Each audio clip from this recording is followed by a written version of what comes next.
Lakers unfortunately dropped Game 3 to the Denver Nuggets last night, losing 112-105. Of course, they now have not won a single game in this series, and it's making a lot of Los Angeles Lakers players speak out about their playoff series, but also what's going to happen here in this offseason. And we're going to provide you guys with some injury updates as well on two key players here that could help the Lakers get back in this thing. If, of course, they do lose one more game, that'll be the end of their season. So we got a lot to unpack here on the Lakers Report by Chat Sports. You got Allie Barefoot here. And unfortunately, Jared Vanderbilt was trying to ramp up his injury rehab process to be back for Game 3. As you guys know, he wasn't there.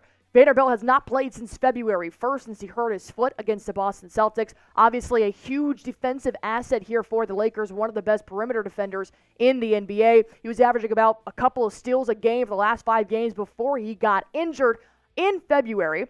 So why didn't he play? Well, Dave McMenamin did say that he gave an update here before Game 3 saying Vanderbilt has been gearing up for a return in recent weeks and participated in one of his most intense workouts on Monday. Vanderbilt's return will depend on how his body responds in practice ahead of Game 3 on Thursday. Darvin Ham gave no update as to why Vanderbilt was not playing Game 3, but from that report, I'm just going to go on ahead and say a hunch. His body just wasn't ready. But he's also been practicing getting up shots with Christian Wood, but there is no timetable for return, so it's making me think if the Lakers only have one more game, if they can't seem to get that win over the Nuggets, which I do think they can pull out a win here in Game 4, will Wood or Vanderbilt be back for this series or potentially for the Lakers' playoff runs if they do make it past Denver in the first round? Well, if that happens, we're going to be bringing it to you guys on Lakers Report here by Chat Sports. The latest Lakers news, rumors, breaking news, updates, playoff rumors.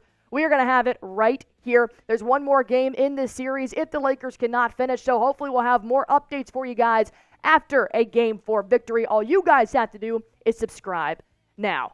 That's the big question, right? Is it too late? Is it too late for LeBron James, Darvin Ham, and Anthony Davis to make this comeback, take on Nikola Jokic and the Nuggets, and secure a Game 4? It's been a pretty close start to all 3 of these ball games. It's actually been a really good game up until the second half. The Lakers' issue right now is finishing strong. There have been 2 out of 3 games where the Nuggets have successfully chipped away at the lead, as many as 16 points, 18 points, and have come back to win. We know what happened in Game 2. It's unfortunate. You're going to have a buzzer beater, especially on Anthony Davis, who was giving his all that entire game. To have that be the ending, it's tough. But why are you in that scenario in the first place? A lot of Lakers are now starting to get frustrated with what they're doing here in the second half. And credit to the Nuggets, they have done this to several teams in the NBA. That's what they're kind of known for, is being able to come back in crunch time, especially in that second half. You can never rule out the Nuggets at any point in the ballgame.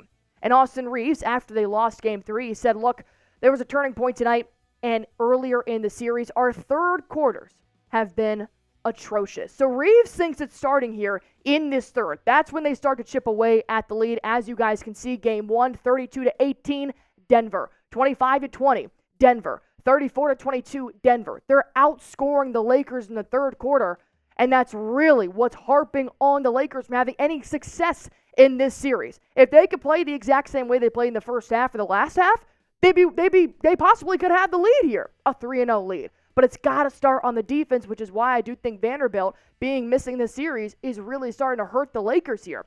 But Reaves, who has just been very vocal about this series, and I do think he does still have a lot of confidence in the Lakers here because he's just being front up. You got to man up and you got to win it. We can sit here and talk about all the excuses. You can blame a ref, you can blame a buzzer beater, you can do whatever. But the point blank is, do the Lakers want it bad enough?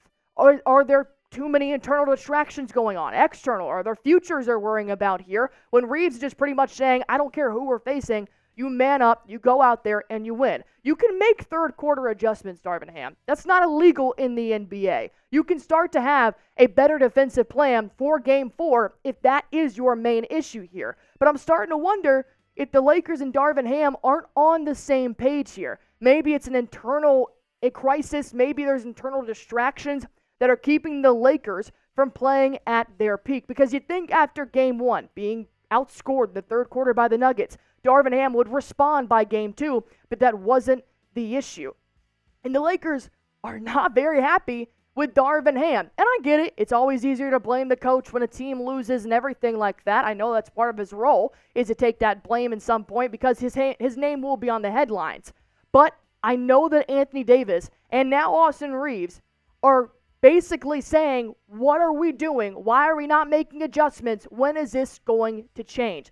Plus, it doesn't help that Lakers fans are also now screaming out in the crypto arena in Game 3, fire Darvin chants. Happened not once, not twice, but multiple times throughout the game. And it sucks because I don't know if the Lakers are doing much better than Darvin Ham right now. I think he's doing a great job helping the Lakers, leading them to a postseason after we know Frank Vogel did not get that job done, could not lead them to the NBA Finals, but he also did lead them to a postseason. So I think that a lot of this is kind of riding on Darvin Ham's future, but also the future of the players, as we know LeBron James has a very important option coming up here in this offseason. Can the Lakers win with Darvin Ham?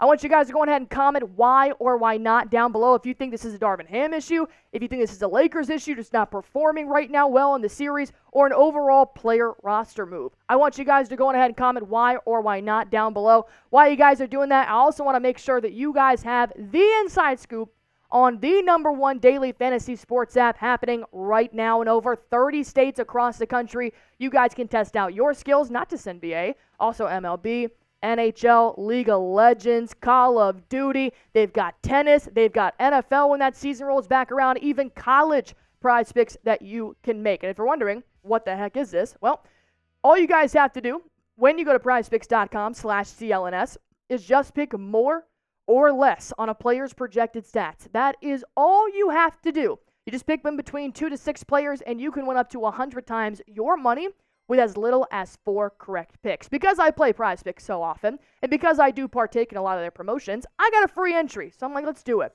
Let's go with a bunch of demon picks. If you're wondering what a demon pick is, they're right here. It's a harder pick, but it pays a lot more. Whereas a goblin is an easier projected stat line, but doesn't pay as much. So I'm like, you know what? Free play, let's go for it. I got Shohei Ohtani to have at least 1 home run, Damian Lillard to have more than 4.5 3-pointers made, Miles Turner to have more than 9.5 boards, and Tyrese Halliburton to have more than 14 field goals attempted. Here are my prize picks. You can go make yours. Go to prizepicks.com/CLNS. Use that promo code CLNS for a first-time deposit match up to $100. Pick more, pick less. It's that easy. What's not easy is dealing with your big man voicing his frustrations with the front office, specifically Darvin Ham. AD, I think, has had a phenomenal series. I think he is one of the reasons why the Lakers have had this lead in the first half for majority of these games. He's giving his all out there. And, you know, he did a little mic drop after the game buzzer beater by Jamal Murray because he was defending that play. He just said, what happened on that play? Well, he made the shot. He dropped his mic and walked out. So obviously he has frustrations with the game, with the outcome. But then Anthony Davis said this after Game 2, saying, we've shown that we're more than capable, which is true.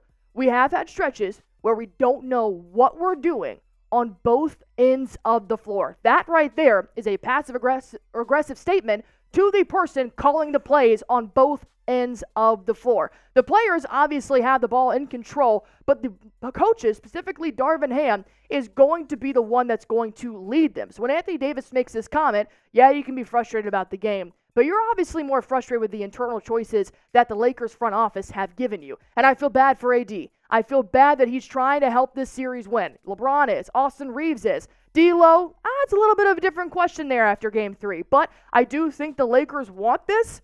And I think that they're just being held back by either the front office. Maybe they need an extra defensive resource. Maybe it's something the front office has to do in the offseason to help them get past this point, especially when they're blowing another lead yet in Game 3, and they seem to be no match as of right now against the Denver Nuggets. So Jared Greenberg of NBA TNT, he did come out and give Darvin Ham's response that the Lakers are not happy with AD coming out here and basically blaming this on the coaching staff. He said that from speaking with people within the Lakers organization, they were upset and disappointed, quite frankly, with AD's comments. And you got to understand, there's so much frustration, there's so much emotion in the playoffs that I don't think AD probably meant it intentionally to really screw up the front office kind of comments there. But in the same breath, Darvin Ham did not like what he said about their coaching performance. Darvin Ham said, I just think sometimes plays don't turn out the way you think they should. The frustration sets in a little bit, but I don't think it's for us not being organized. I think I have incredibly talented coaches all along my staff. We pride ourselves on whether it's a practice or shoot-around games, whatever.